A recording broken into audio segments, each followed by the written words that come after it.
So right effort is involved in every path factor along the way. You're looking in your mind all the time to see, is this thought, is this belief, is this plan, is it skillful, is it rooted in right resolve? If it is, good, I'm going to develop it. I'm going to give it rein, I'm going to let it do what it wants. If it's something that's harmful, if it's something that's rooted in a sense of selfishness, of greed, of wanting to deprive somebody else of something, that's not right resolve. That's leading me down a path I don't want to follow. Mindfulness is your ability to remember all this, to keep this in mind, which I'm just giving you, throwing a lot at you right now. So you're probably not going to remember all of it, and that's okay. But if it's something you decide you want to do, there are plenty of resources where you can go and learn more online. You can find all of this online very easily. But even just remembering how karma works, that's mindfulness. That's building you up in the right direction. And then when you have all of these first 7 factors of the path, that creates the conditions for the 8th factor of the path to appear, which is Samma-Samadhi. Samadhi describes a state of being, essentially. So you think if you have those first 7 factors, if you've built your mind and your heart up and you're in a good place and you're doing the right thing, it's going to be very easy for you to feel good about yourself, to be at ease, to be comfortable. That's what Samadhi is.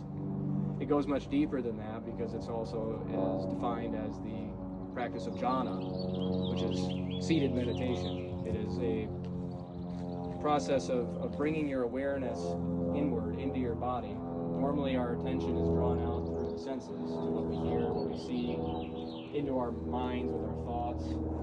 And jhana is a way of refining awareness, of refining your experience, of making it simpler. You bring the mind, your attention away from all of those things. You bring it into a sense of unity within your experience of the body. You let the mind take the shape of the body. The way that you pour water into something, the water takes the shape of what you pour it into. And that's the practice of meditation. And then you just see, how far does that go? How still can it get? How complete can my awareness become?